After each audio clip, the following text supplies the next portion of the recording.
నామకరణం చేశాం. బాగా చెప్పారు.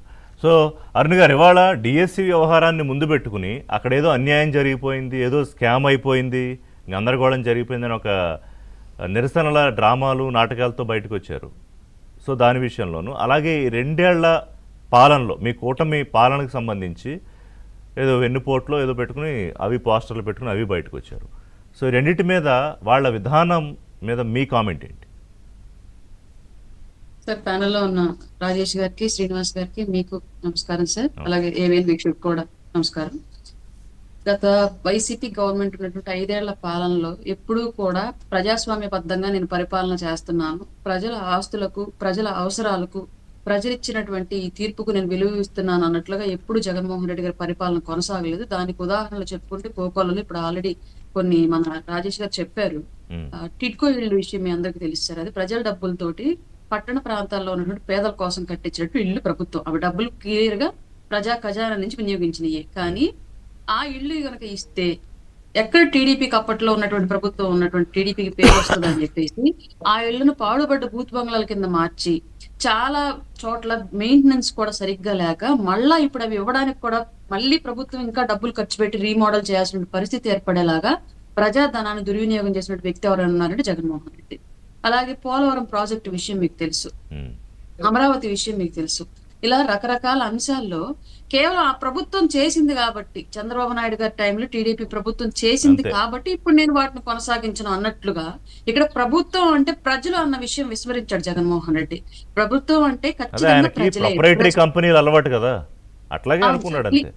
ప్రజల డబ్బులు పూర్తిగా దుర్వినియోగం చేస్తే ఈయన సొంతంగా ఏదో వీళ్ళ నాన్న నుంచి వచ్చినటువంటి మిరాశలాగా ఆంధ్రప్రదేశ్ అంటే వీళ్ళ నాన్న నుంచి వీళ్ళ తాతల నుంచి ఇతనికి వచ్చినటువంటి ఆస్తిలాగా భావించాడే తప్ప ఇది ఒక ప్రజాస్వామ్య విధానం, దీంట్లో ప్రజలే దేవుళ్ళు, అల్టిమేట్ గా వాళ్ళ నిర్ణయాన్ని మనం గౌరవించాలి.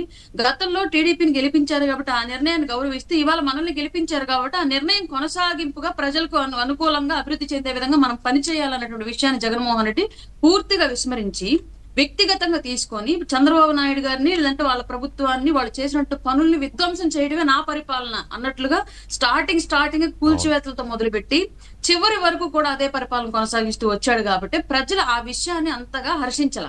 అందుకే 11 సీట్లకి పరిమితం చేశారు. 151 నుంచి 11 సీట్లకు పడిపోవడం అంటే చిన్న విషయం కాదు. అది తీవ్రమైనటువంటి ప్రజా వ్యతిరేకత ఆ విషయంలో పూర్తిగా.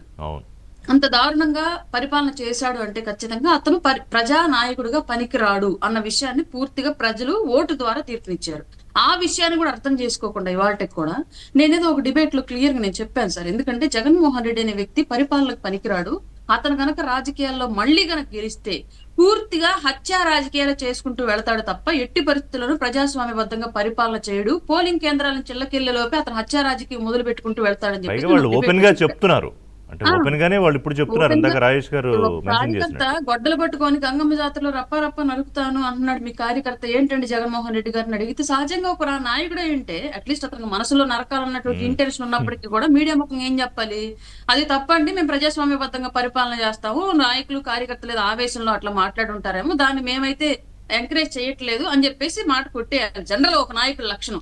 కానీ అలా చెప్పకుండా తప్పేంటి, నరుక్కుంటా వెళ్తా ఉన్నాడు తప్పేంటి అని మాట్లాడాడు. అంటే పూర్తిగా ప్రజాస్వామ్య వ్యతిరేకంగా ఒక హింసాత్మకమైన పరిపాలన కొనసాగించడానికి అతని ఆలోచనలు ఇప్పటికీ కూడా పనిచేస్తూ ఉన్నాయి అంటానికి ఇది ఒక ఎగ్జాంపుల్. మళ్ళీ పోలీసుల్ని నేను వస్తే మీ సంగతి తేలుస్తాను, మీ బట్టలు ఉడదేస్తాను అంటున్నాడు. ఇప్పుడు డిఎస్సి నోటిఫికేషన్ నేను వస్తే రద్దు చేస్తాను అంటున్నాడు. మెడికల్ కాలేజీలు నేను వస్తే కాంట్రాక్టర్లందరినీ మళ్ళీ తరిమి కొడతాను, ఎవరు కూడా మెడికల్ కాలేజీలు నేను యాక్సెప్ట్ చేయను, అవి తీసేస్తానని చెప్పేసి చెప్తున్నాడు. పరిశ్రమలు ఎవరు వచ్చినా సరే మేము వస్తే రద్దు చేస్తాం మీ అమ్మోయోలు అని చెప్పేసి చెప్తున్నాడు. ప్రతిదీ కూడా ఎలాగా నేను వస్తే అన్ని నాశనమే తప్ప పనికొచ్చేది చేయనని ఓపెన్ గానే చెప్తున్నాడు అతను క్లియర్ గా. ఇవాళ డిఎస్సి నోటిఫికేషన్ ఇప్పుడు ఎంతమంది 16,000 మంది ఉద్యోగాలు పొందితే నువ్వు వస్తే రేపు పొద్దున క్యాన్సిల్ చేస్తానంటే 16,000 మందిని రోడ్డుకు లాగినట్టేగా.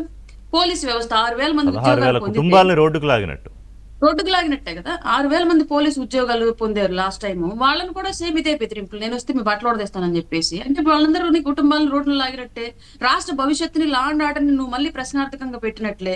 మెడికల్ కాలేజీల మీద ఆధారపడి ఎంత వ్యవస్థ డెవలప్ అవుతుంది, వాటిని నేను రద్దు చేస్తానన్నా అంటే నువ్వు ఖచ్చితంగా ఈ రాష్ట్రంలో మెడికల్ కాలేజీ డెవలప్ అవడానికి వీల్లేదు, పేదవాళ్ళు ఎవరు చదవడానికి వీల్లేదు, వైద్య విద్య అనేది పేదవాడికి దూరంగానే వెళ్ళిపోవాలి, ఎక్కువ సీట్లు ఈ రాష్ట్రంలో ఉండడానికి వీల్లేదు. తర్వాత చెప్పుకున్నాడు కదా, అదిగో చూసారా మనం అన్నదానికి భయపడ్డారు, మన అరెస్టులు చేస్తా ఉంటే భయపడ్డారు అని. ఇప్పుడు పారిశ్రామికవేత్తలు ఎవరైనా సరే వాళ్ళ ఆలోచన ధోరణి ఎలా ఉంటుంది సార్? ప్రభుత్వాలు మాకు సహకరించాలి, మా ఆదాయం అభివృద్ధి చెందాలి, మా వ్యవస్థ అభివృద్ధి చెందాలి, ఎట్ ఏ టైం మాతో కొలాబరేట్ అయి ఉన్నటువంటి వ్యవస్థలు అభివృద్ధి చెందాలని ఆలోచించుకుంటారు తప్ప వాళ్ళు వచ్చి రిస్క్ లో పడేటువంటి ఉద్దేశం ఎవరు చేయరు. ఎందుకంటే గతంలో మన అమరాన్ బ్యాటరీ కంపెనీస్ ని కానివ్వండి, కియా ఎలక్ట్రానిక్స్ ని కానివ్వండి, లేదంటే జాకీ కంపెనీలు కానివ్వండి, తోళ్ల పరిశ్రమలు కానివ్వండి, పేపర్ గుజ్జు కలప పరిశ్రమ కానివ్వండి, ఇవన్నీ మా జిల్లా నుంచి రెండు వెళ్ళినాయి సార్. తోళ్ల పరిశ్రమ అండ్ ప్రకాశం జిల్లా నుంచి మన పేపర్ గుజ్జు పరిశ్రమ, ఇవి రెండు జగన్మోహన్ రెడ్డి గారి వల్ల గతంలో టీడీపీ టైంలో ఎంఓఈలు అయిపోయి ఇక్కడ భూసేకరణ కూడా కేటాయిస్తున్న టైంలో ప్రభుత్వం మారటం, జగన్మోహన్ రెడ్డి రావటం, ఈ పరిశ్రమ వెళ్ళిపోయినాయి మా జిల్లా నుంచి. ఇలా చాలా పరిశ్రమల్ని రాష్ట్రం నుంచి భయపెట్టి పంపించేశాడు. వాళ్ళని భయపెట్టి పంపించడం వల్ల జాతీయ స్థాయిలో ఒక చెడు సంకేతాలు ఆంధ్ర రాష్ట్రంలో ప్రభుత్వం మారితే పరిశ్రమలు తలకిందులు అవుతాయి అన్నటువంటి ఒక సంకేతాన్ని జాతీయ స్థాయిలో వినిపించేలాగా చేశాడు జగన్మోహన్ రెడ్డి. కాబట్టి వాళ్ళు ఎవరైనా సరే ఇట్లాంటి దుర్మార్గుడు ఆంధ్ర రాష్ట్ర రాజకీయాల్లో ఉంటే ఏ పరిశ్రమలు సరే ఆంధ్ర రాష్ట్రం రావడానికి భయపడేటువంటి పరిస్థితి వాళ్ళకి క్రియేట్ అయి ఉంది. ఆ భయాన్ని పోగొట్టి అతి కష్టం మీదే వాళ్ళ చంద్రబాబు నాయుడు గారు కానివ్వండి, పవన్ కళ్యాణ్ గారు కానివ్వండి, లోకేష్ గారు కానివ్వండి, పరిశ్రమలను తీసుకురావడంలో శాయశక్తులకు కృషి చేసి కొంత ఉద్యోగ కల్పన చేసే విధంగా, పరిశ్రమలు వచ్చే విధంగా అయితే సక్సెస్ అవుతూ ఉన్నారు. అయినప్పటికీ కూడా ఇంకా పట్టు వదలని విక్రమార్కుల్లాగా ఆంధ్రప్రదేశ్ నాశనం చేయడమే నా ఉద్దేశం అని చెప్పేసి ఏదైతే భీష్మించి కూర్చున్నాడు జగన్మోహన్ రెడ్డి, ఇవాటికి కూడా ఆ నాశనానికి అతని ప్రణాళికలన్నీ రూపొందిస్తున్నాడు తప్ప ఆంధ్రప్రదేశ్ అభివృద్ధి కోసం ఎక్కడా కూడా అతను ఆలోచన చేయట్లేదు. ఒక రీజన్ ఏదో ఉండుంటుందండి. అంటే ఈయనకి ఎందుకో కోపం, అంటే ఆంధ్రప్రదేశ్ ప్రజలంటే, ఆంధ్రప్రదేశ్ లో మహిళలంటే ఏదో కోపం ఉంది ఆయనకి. ఆంధ్రప్రదేశ్ లో యువత అంటే ముఖ్యంగా. అది మాట్లాడదాం ఒక చిన్న బ్రేక్ తర్వాత. శ్రీనివాస్ గారు మాట్లాడతారు. Short break.